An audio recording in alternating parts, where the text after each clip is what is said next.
اعوذ بالله من الشیطان الرجیم بسم الله الرحمن الرحیم زما خوبو پښتنو او خويندو مسافرو السلام علیکم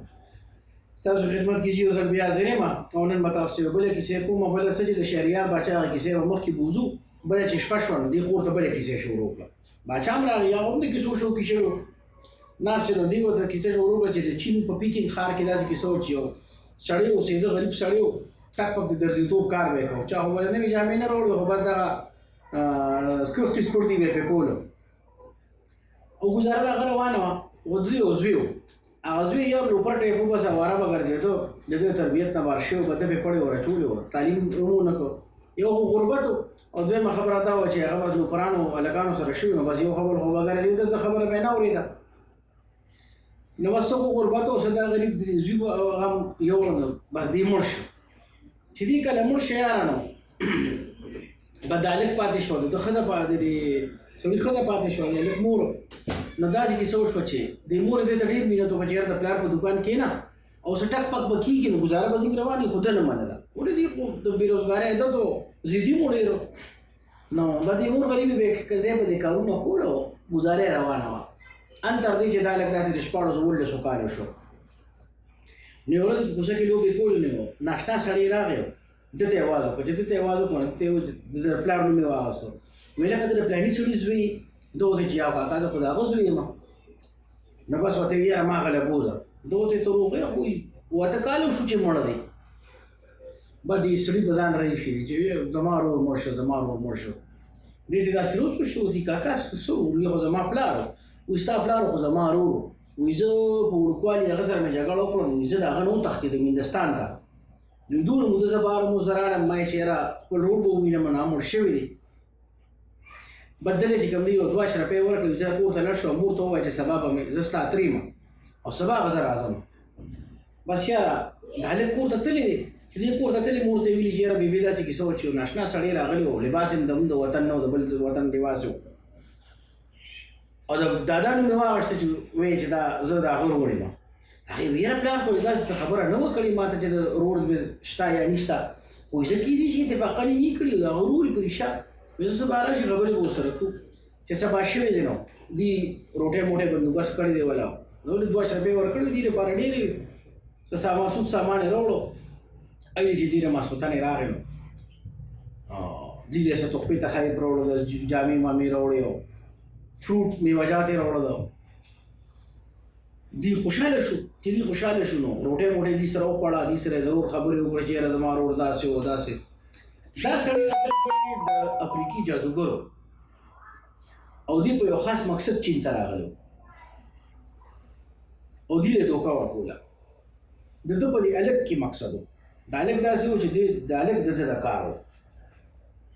نو کیسه داسې شوې ده چې د په سبا د ورواره ځان سره بوتلې یو ته چې راځه ورواره تا له زه بازار کې چې کوم دی د کپړې دوکان وباسم په دې خوشحاله شوې چې یاره کاکا جي که د کپړې دوکان دې رالو کو نو زه به ډېر زړه نه کار کوم پکې ایماندار سره او د زوګ دا کار را نه کېږي بس زه په بازارونو ګرځولې را ګرځولې هسې والله خوشحاله کړی بیا کور ته راوستې چې په سبا شوې دی نو ده ته یې ویل چې زه چې داسې کیسه کوو چې بیا روز ځنګل طرف ته ځو او زما څه کار دی داسې چکر به مو پیو ازادي کو به دې ورسره روان شوې او په سلوخي کې ځان سره روټۍ هم راغشتې را چې دا بلته ځنګل کې خو مړه څه به واپس راځو نو دې تللي دي روان شوي دي ډېر زیات ستړی شوی دی هلک چې د هلک ډېر زیات ستړی شوی دی نو ته ته چې کاکاجي ته خو نور نه شم تللی خو ته لږ مخکې راشه دغه ځای پورې ځو چې تللي دي نو په یو ګټ دی ناست دي چې په یو ګټ ناست دي نو دا تره ورته وایي ترې خو نو جادوګر وایي لکه ورشه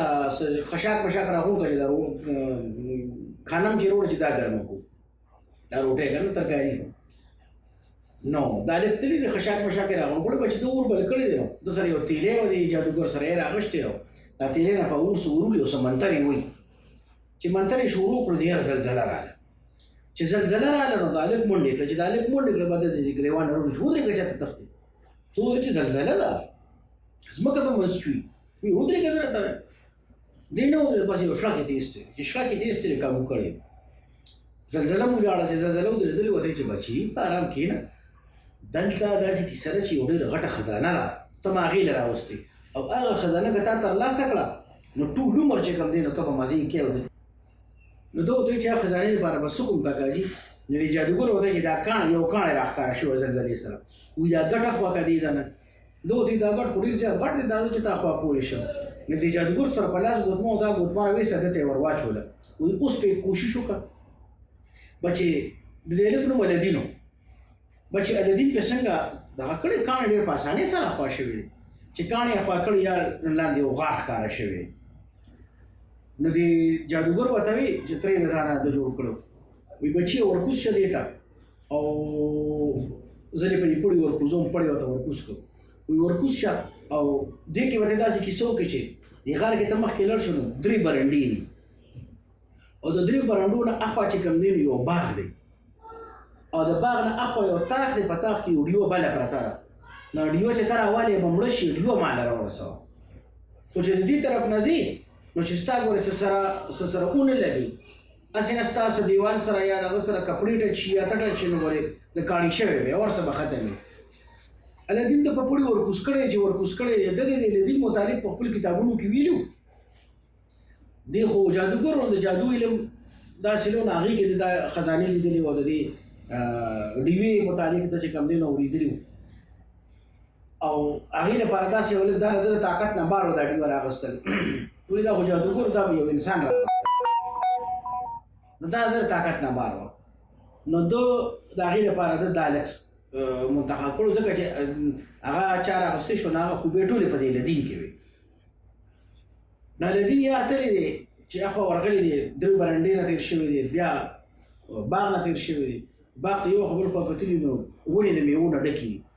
چې دی ورغلی دی ډیوه راغوستې ده چې ډیوه راغوستې ده نو رڼاګانې شوي دي تیاره وه یا رڼا شوې ده چې رڼا وشوې چې دی واپس راته نو مړه د دنیا میوې په دغه کې پړکېدې په ونو کې بعد د ډیوې هغه ډیوه د ترخ په جیب کې اچولې ده او میوو نه میوې راشکولې جیبونو کې ډکې کړي دي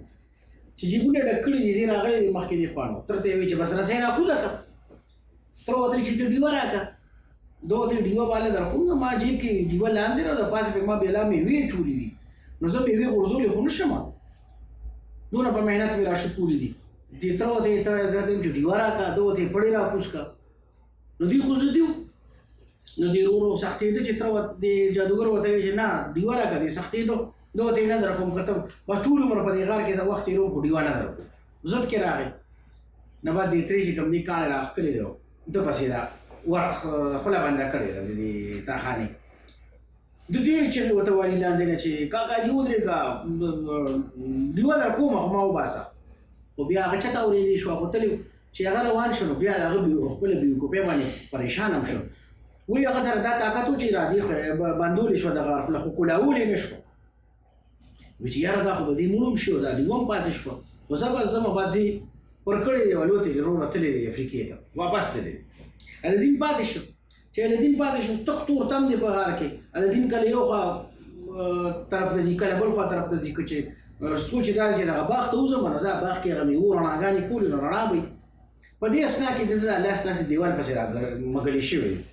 چې مږلې شوي د خوا ګوتمه اچولې وه چې دې جادوګر ورکړې وه نو وروره چې څنګه ګوتمه مږلې شوې ده نو یو جن راغلی دیو راغلی دی چې دیو راغلی دی دیو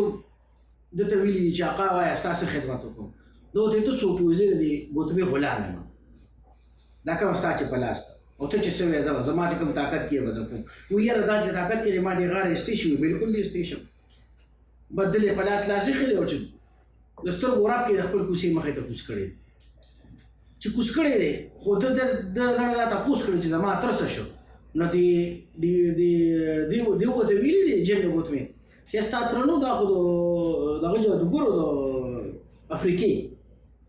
او په کتابونو کې د دې خزانې متعلق اورېدلي وو نو دې خزانې پسې راغلی دی او د ډیوې پسې راغلی دی خو لکه د ډیوې البته ده ونیوې دا یار کور ته راغلی دی چې کور ته راغلی هغه ډیوې هم رسي او تاخ کې یې ایښې ده هغه میوې رسي نو میوو نه کاڼي جوړ شوي هغه میوې نه وي هغه د هیرې جواهراتو لکه هغه هیرې وي بعد په یو تاخ کې غورځولي دي مور ته یې چې ډوډۍ راکړه مور ورته چې څه شي نشته د روپۍ درک نه لګي ډوډۍ چې څه پیسې ټکې وي ستا تر په مېلمستیا لاړې وی بې زما تره نه و جادوګر و ډېر ظالم سړی و خلک چې خدای پاک دې بچ کړو وی ښه بیا نو دې مور ورته چې یاره داسې کیسه کومه چې زما تا ډیوه راوړې ده نو بس ډیوه به خرڅه کړم بازار کې به دوتې بیبي خرڅې کړه به بیبي ترې بیبي راغشتې بیبي ورته جوړ کړه لږه صفا کومه نو به د بیبي داسې کیسه کړې چې کپړې راغځي چې ډیوه باندې څنګه راښکلې ده دیو راوتې د ډیوې نام دیو راوتې چې دیو راوتې بس بیبي خو بېهوشه شوې چې بیبي بېهوشه شوې ده یارانو الدین ته دی وایي چې وایه زه ستا غلام یم دې ډیوې و چې څه وکړم یې ما ته وایه ده ورته چې یاره داسې کیسه وکړه چې ما له خوراکونه راوړه بعد دې وتلی دی په انن فنن کې بله خوراکونه حاضر کړي دي خوراکونه ایښي دي ده ورته مې ورته وویل ځه ډیوه خو ده سنبال کړې ځان سره جیب ته کړې ده او مور باندې څه اوبه وشي مور یې په اوښ کې راغلی چې راغلی د مور ته یې راځه خوراک وکړه مور یې ریانه ده ریانه وایي دا څنګه وایي دا دغسې د ډیوه کې کمال و دا د ډیوې غلام دی او موږ به ډېر مدد لرو مور خوشحاله شوي به دې ډوډۍ موډۍ خوړلې چې ډوډۍ خوړلې یو درې ورځې خو دې کار شوی دی چې یو درې ورځې کار شوی دی نو په څلورمه ورځ ته مور وایي چې اوس به څه کوو نو ده ورته چې یاره داسې کیسه کوم چې دا کوم لوښو کې هغه جادوګر دغه راوړی طعامونه دي نه هغه د سپینو زرو نو دا هغه بازار ته وړي یهودي دوکاندار هغه ته په یو تشت ته په 2 اشرفۍ اخیستې بس راغلی چې دا هغه لوښي لري ټول خرڅ کړي یې کره پورې دی نو بیا چراغ مګړی دی دی بیا ځیر کړی دی ته چې نور خوراک راوړه نو دی بیا هغه تشتونو کې خوراک راوړو نو د خوراک رز نیمه کړی دی او بیا چې کله ناغ شوي دی نو بیا چې کوم دی تشتونه خرڅولو اخیره کې یو 3 روپۍ د تشتونه دغسې خرڅ کړو یو بل دوکاندار چې هغه ورته وایي چې هلکه تا سره د عیسوي دوکه کوي زرګرو او ستا د تشتونه قیمتي دي دا به نه زه په 80 اشرفو والم یو تشت به دوی ډېر خوشحاله شوي به ده سره 80 اشرفۍ خو ډېر شوي یو تشت لپاره نو به ده دا روټین جوړ کړه چې دیو به یې راغوښتلو را خوراک به راته و ده به چې کوم دی نو هغه تشتونه بیا خرڅولو نو ده تر بلا پیسې جمع شوې نو ده به چې کوم دی کې غریب سړي لیده نو ده به صدقات خیرات صدقات به یې ډېرې کولې صدقې به یې ورکولې د ده حال اسوده شوی دی ښه شوی نو کیسه داسې وشوه چې د دغه ملک باچا و د هغه چې کوم دی لور وه نو اعلان وشو چې بیخي د باچا لور به سبا چې کوم دی نو امام ته راځي شاهي امام ته لهذا ټول خلک به په کورونو کې څوک به دوکانونه نه کولی او بازار به بند وي په کورونو کې به ناست وي ده چې دا واورېده نو ده وایي چې یاره زه خو به د باچا لور وینم بدر شهزادګۍ نوم نو ده چې شاهي امام کوم دی و هلته د ځان له په کرایه یو بالخانه واخېسته نو چې کله د شهزادګۍ راته دی مخکې نه پټ شوی نو دوی کړکۍ کولو کړې وه پکې دریچه کې د شهزادګۍ ته وکتل نو ډېره زیاته ښکلې وه ده خوښه شوه چې ده خوښه شوه او دې دوران کې د ځان له کور هم بدل کړی چې کوم زړه جونګړه کې و نو هغې نه راوتې و ځان یې په کرایه کور نیولی و ښار کې ولې پیسې ټکې خو سره راغلې وي چې تشتونه به یې خرڅول په هغه زرګرو نو یاره کیسه داسې شوې ده چې دې کور ته راغی نو مور ته یې وایي چې یاره بیبي داسې کیسه وکړه چې باچا کره لاړه شو زما د رښتې خبره وکړه ایو دې ستا مزغو کې فرق راغی پاګل شوې د باچا او ستا خو دا مثال دی لکه اسمان او ځمکه بیبي بیا هر څه چې دي خو لاړه شه خو ده سره هغه میوې چې کومې وې دا چې کاڼي کې جوړ شوې هیرې وې نه هغه د دغې زرګر ته خولې وې زرګر ورته دا ویلي چې دا هیرې کور کې سنبال کېده د دې یوې هیرې دومره قیمت دی دا په کروڑونو اشرفۍ د دې قیمت دی چې دومره ستا د دې چین د باچایۍ قیمت نه سیوا قیمت دی د دې یوې هیرې او تا سره خو دا لس دی نو دا ته پټې کېده دا خو ده سنبال کړی وې ته پته وه نو ده ورته وایي چې بیبي داسې کیسه کوم چې دا تشت اوچت کړه او په هغې کې ورته هیرې ایښي دي وایي چې بس دغه چې دا هیرې باچا ته پیش کړه ورته ووایه چې زما زوی له رشته راکړه خپلې لور په دا مور یې تلې ده چې تلې ده سبا د سهار یې تلې ده ماښام شوې ده دا په دربار کې ولاړه ده دربار کاروي ختم شوې باچا تلې ده واپس راغلې چې راغلې ده نو ده ورته یې څنګه چل دی وکړو یاره زما همت ونه شو ما خبره ونه په سبا بیا دا واقعیت کړي دي چې په 3 ورځ تلې ده نو دا باچا وزیر چې کوم دی نوټ کړی ده چې دا ښځه څه له راځي نو باچا وزیر ته وایي چې ته د دې ښځې نه تپوس وکړه په 3 واړه ده چې دا څه له راځي دې څه مقصد دی نو وزیر ته تپوس کړی دی چې ابې باچا ستا نه دا تپوس کړي چې ته څه له راځي نو ته چې دربار کاروي ختم شي نو ته باچا خواله راشه دی ورته چې بس ټیک ته دی خو دا غرض د خدای وغوښته او تشت یې سره دی تالي په تالي کې هیرې پرتې دي پاسې په کپړه اچولې ده چې بس ټول خلک تلي باچا وزیر پاتې شوي دي نو دا راغلی ده باچا ته یې ویلي باچا ته یې هغه هیرې پیش کړي چې باچا ته هیرې پیش کړي نو باچا ورته چې دا یې کوم ځای نه راوړي چې دا زما زوی رالېږلي دي خو استاد دوی څه مقصد دی چې دی رالیږدي وایي زما زوی دا غواړي چې ستا لور ورته په رشته کې ته راکړې باچا له اول خندلي چې یاستا ته څوک یې ته غریبه ښځه او دا تا سره د کوم ځای چې دا تپوس مه کوه خو دا چې باچا کتلي دي نو باچا چې کوم دی نو شاهي زرګر راوښتي چې هغه ورته غوږ کې ویلي چې باچا دا دومره قیمتي ده چې د یوې هیلې قیمت ستا د غونډې باچا نه سیوا دی نو باچا لالچ کې راغلی باچا هغه غوښتي دی نه او دې ته ویلي چې بس بالکل ما ته رشته منظوره ده خو 2 میاشتې پس په واده به دا راغلی خوشحاله لدین ته یې ویلي چې بس باچا رشته قبوله کړه او هیرې واغشتې وایي چې 2 میاشتې پس په واده به دوی خوشحاله وخت یې دا دی چې کوم دی نو یو میاشت وته نو دې کې د باچا محل سنبالیږي او ګلونه لګي پې او نقش و نگار کېږي او بلپونه لګي کومکمې لګي نو دا مور چې د بازار ته تللې وه نو دې تپوس کړی دی چې تپوس یې کړی دی نو هغې ورته وایي چې دا خو وروره د باچا د لور واده دی وایي دا سړی چا ته وایي خو زما زوی له راکړی ویل یې ونې وایي د وزیر زوی سړی واده دی وایي چې ښه یو د وزیر زوی ته ودېږي بس دا راغلی لدین ته یې ویلي چې لدین کیسه خو داسې ده باچا خو چې کوم دی د خپل وادې نه تېر وته بس لدین وی ښه اومې چې کوم دی هیرې کېښودې اومې چې کوم دی نو وعده خلافي وکړه بس چې په کومه ورځ واده وروره نو په هغه ورځ د چراغ مږلی دی دی ودېر شوی دی بس دوی ته دوی ویلي چې دی وه داسې کیسه وکړه چې د وزیر زوی د شاګردګۍ خواله لړ نه شي چې دغه شوی دی نو دوی څه کمرې ته شوي بعد دوی دواړه روچت کړي چې روچت کړي دي راوړي دي یارانو دوی ته دوی ویلي چې دوی خو بوځه دغه د بار د بازار ټټې دي په ټټو کې بند کړه ګټر کې بند کړه چې کوم ځای کې ګټر دی پخوا خو به ګټر نه بس کنده به نو دا دوی خو د ګندګۍ په کنده کې د وزیر دا زوی بند کړی او شهزادګۍ د ځان سره کېنولې ده منځ کې بیا توره ایښې ده هغې ته ویل چې ته دلته وده شه زه به دې وده شم ټوله شپه داسې تېره شوې سهار دوی ته ویلي چې واپس یې ورسوه به دوی واپس رسولي دي چې واپس یې رسولي دي یارانو دا جینۍ هم جاړي خپه ده د هلک زوی په منډه تللي د ګندګۍ ډکو صفایي کړې ده چې راغلی دی دوی باچا او ملکه راغلي دي د جینۍ خپه وه دې ورته کیسه کړې چې دغسې واقعیت بېګا شوي باچا وایي دا تا خوب لیدلې تللی ونې شوي دا خو داسې کیدی نه شي دوی ورته وایي چې همدغسې شوي چې د وزیر د زوی نه تپوس کړی نو هغه انکاري شوی هغه وایي چې دا خو زما بدنامي ده نو هغه انکار کړی چې نه نه داسې نه شوي دا به دې خوب لیدلي په سبا بیا دا واقعیت شوي چې بیا دا واقعیت شوي دي نو چې په سبا بیا باچا او ملکه راغلې ده نو جینۍ ورته ویلي چې بېګا بیا داسې کیسه شوې ده چې د وزیر زوی راغوښتلی ورته چې سر د نوام سیدو وایي وزیر زوی چې د شهزادګۍ نشه وایي دا دویمه شپه ده دیو راځي مونږ اوچتوي دغه واقعیت دی او ما پکې وروره زه پکې نور نه یم او زه دا جینۍ فارغ وم بس جینۍ چې کوم دی نکاح تنسیخ شوې ده خلک حیران دي چې 2 ورځې کې یاره څنګه چې کوم دی نو 2 ورځې پس د باچا د لور نکاح چې کوم دی ختمه شوه نکاح ختمه شوې ده چې نکاح ختمه شوې ده جینو جینۍ خپل کور ته راغلې ده ولې خپل کور ته تللې دې کې وخت یې لیدل چې 2 میاشتې کله پوره شوې نو لدین ورته چې بېبې ځه ورپسې بېبې راغلې باچا ته چې باچا 2 میاشتې پوره شوې ستا واده لور راکوه باچا حیران دی چې دې سره زه اوس څه وکړم نو وزیر بیا دربار کې وزیر ورته وایي چې باچا ماله چل راځي وزیر ورته وایي زمونږ دا چل دی چې د جینۍ مهر کې 40 غلامان چې د هغې نه ښکلي داسې غلامان چې د هغې نه په چین کې ښکلي خلک ني او د هغې د پاسه د هغې د سرونو د پاسه به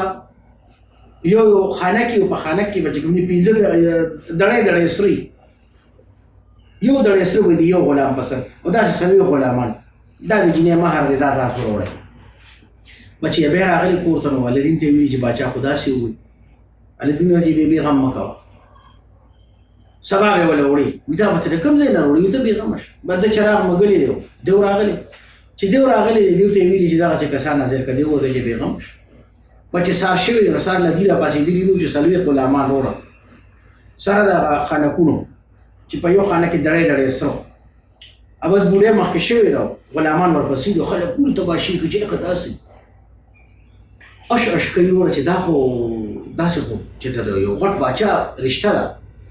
چې باچا له دې ورپېښ شوي دي بوډۍ تشتونه ایښي دي غلامان باچا لیدلي نو باچا کریان شوی وزیر ورته چې باچا دا ممکنه نه ده دا د جادو زور دی باچا ورته چې غلی چا دا هلک چې کوم دی نو دا چې تر بل ملک باچا دی باچا څه چې شهنشاه دی خو ده روح بدل کړی دی زما خیال دی او دې چې کوم دی نو ځان یې غریب جوړ کړی او دا باچا ماته ښکاري ځکه دا انتظام څوک عام سړی کولی شي وروړه بس باچا قبوله کړې ده. باچا ورته وایي چې بس الدین ته ووایي چې سبا راشي، سبا نکاح ده، زه ورسره ملاقات هم کوم سبا نکاح. په چې سبا د بوډۍ راغلې ده کور ته، الدین ته یې ویلي چې بس خوشحاله شه. باچا ومنله، سبا ستا نکاح ده او دربار ته به ځو. بس الدین ورته وایي چې بس ټیک ده. الدین داسې کیسه کړې چې راغی مګلې دی وزیر کړی دی ته یې وایي چې ما چې تا قیمتي حمام ته بوځه چې ما پالش کړي. بس حمام ته ترکی ته بوتلې، ترکی حمام ته بوتلې. ترکی اول ته د غسل کړی دی او بیا چې کوم دی ریخه پالش کړی را پالش کړی دی، سړی نه خپل شهزاده جوړ کړی راوستي دی. بس شاهي لباس راغوښتې په دیو باندې، شاهي لباس یې چولی، یو شاهي اسیم راوستي او دې ته وی چې څلوېښت غلامان راوغواړه او چې هر یو سره د اشرفو تیلی او چې تر دربار اعظم چې د اشرفو تیلی ختم نشي نو ته یې ټیک به دې پاس سور شوي د څلوېښت غلامان ورپسې دي او د اشرفو تیلی ورسره دي. وروره په ده ته شین دي، اشرفې په ده ولیده پاسه او دا غریب خلک یې راغونډوي. خلک اریان دي یار چې دا چې باچا ته پته ولګي چې دغه شان شوکت سره روان دی. نو وروره باچا خپل وتې دغه نه استقبال نه که ته راکوز شوی دی، ډېر په درنه استقبال کړی دی. دی چې کوم دی بوتلی دی ځان سره په تخت کېنولی دی. الدین چې کېنولی دی باچا چې کوم دی ډېر متاثره شوی دی. وزیر خېټه کې دړه دی. وزیر ورته چې دا د جادو زور دی باچا مه کوه، و چپ کړي سره نه کټ کوم، وزارت تر سره یې ختموم او جیل کې دی اچوم. وزیر غلی شو. بس نکاح جي شوی چې نکاح وشوه شهزادګۍ سره د الدین نو. باچا ورته چې ستا خوښه ده چې رخصتي سبا کې نن کې بله ورځ کېدو ته نه 2 ورځې پس به زه رخصتي کوم. به دا یار کور ته راغلی واپس چې کور ته راغلی دی نو بیا دغه چې واپسي کې په ځان باندې هغه اشرفې شیندلي دي چې کور ته راغلی دی یاره نو دی یې ځیر کړی. دی ته وایي چې یاره د باچا د محل مخې ته دا غټه ډاګره میدان دی، په دې کې ماته یو داسې محل پکار دی چې د باچا د محل نه دوچت ښکلي او هر قسمه نقش و نگاری پکې، هر قسمه اسایشي پکې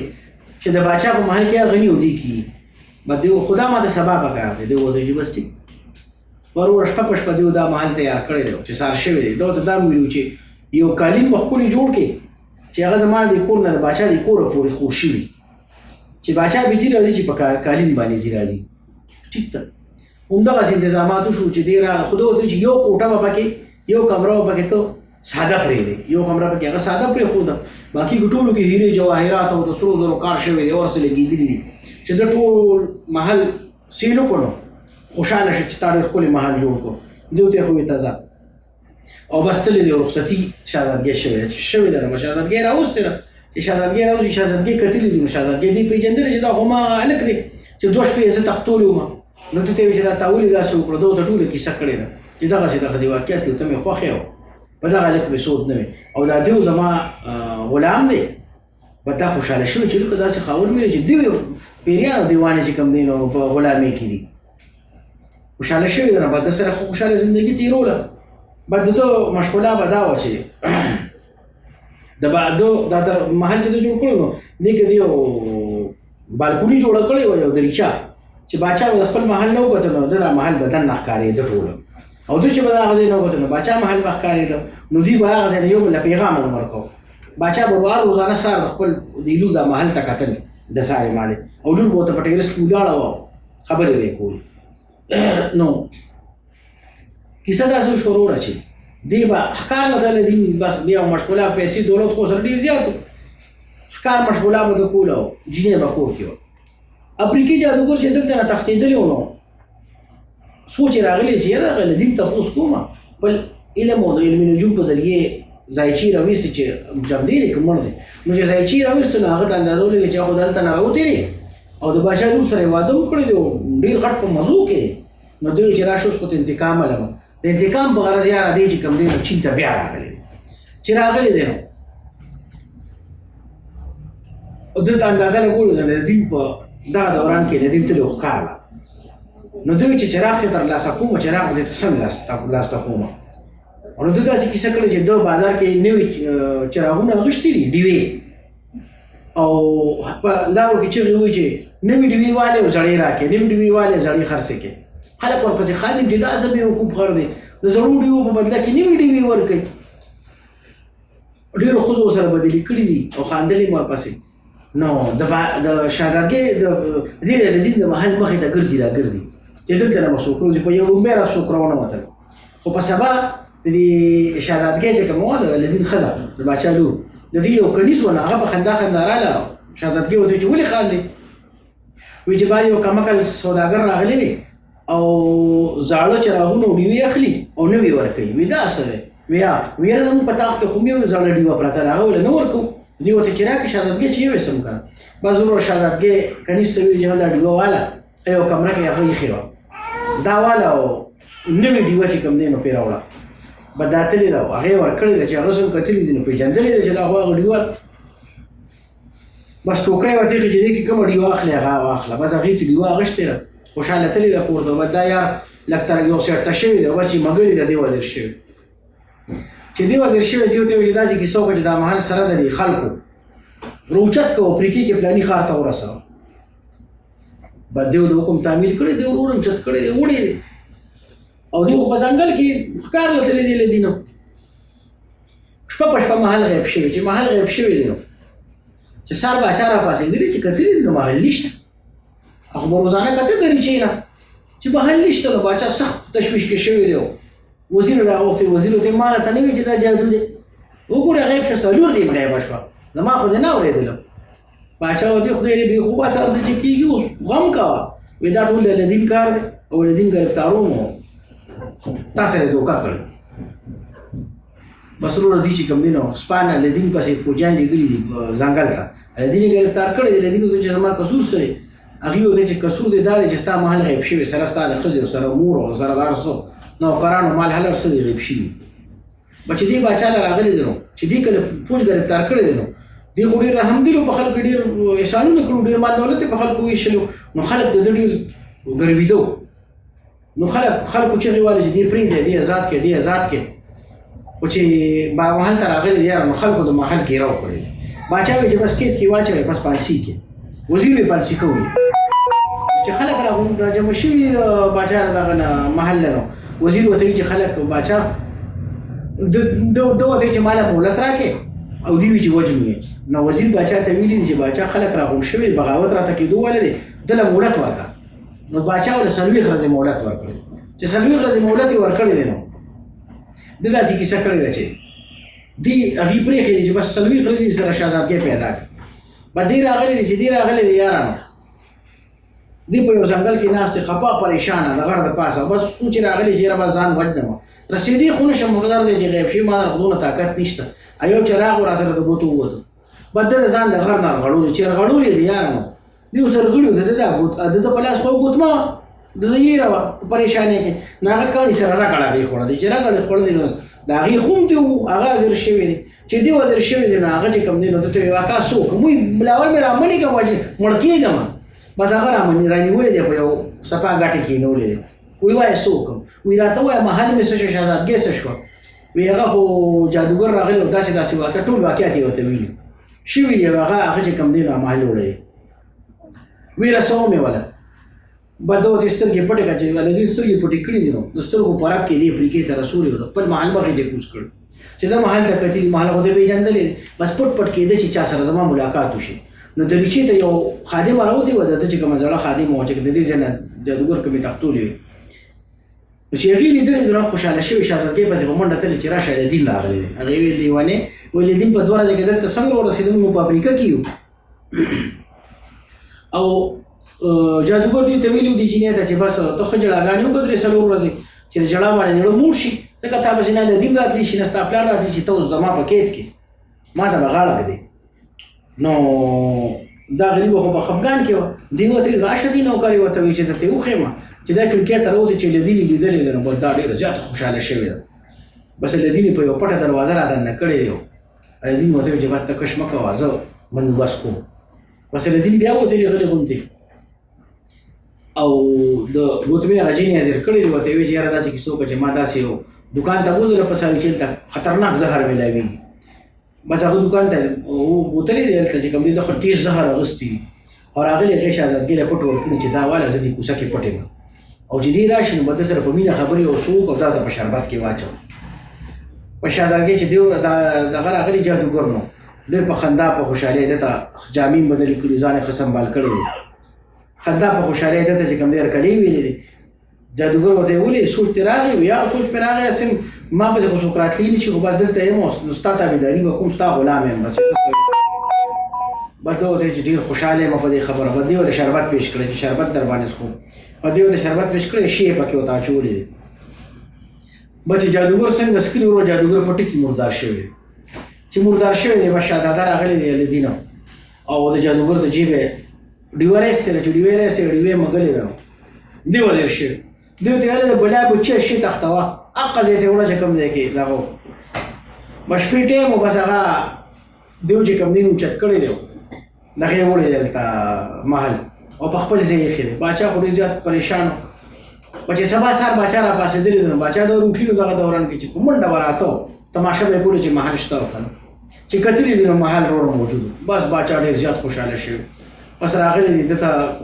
خپلې لور سره میلاو شوی دی بس الدین ورته چې وروره داسې کیسه ده چې زه تا له دعوت کوم او ستا امیران او وزیران به ټول ده بس الدین دعوت کړی چې دعوت یې کړی دی نو ټول محل کې باچا ګرځولي دي او وزیران امیران یو کمره پکې ساده وه باچا ورته چې دا ساده پکې ولیده وایي باچا دا ما ستا لپاره پرېښه چې دا به ته سنبالې دا نورو کمرو کې چې څونه مال دولت دونه به ته په دې کې واچوې چې دا ته سنبال کړي باچا د خپل سلطنت ټول مال دولت ولګو خو هغه کمره د هغې شان سنبال نه کړه نو باچا شکست ومنه باچا ورته چې بس نن نه پس ته باچا یې باچا الدین د باچایي پرېښوده او بېلورو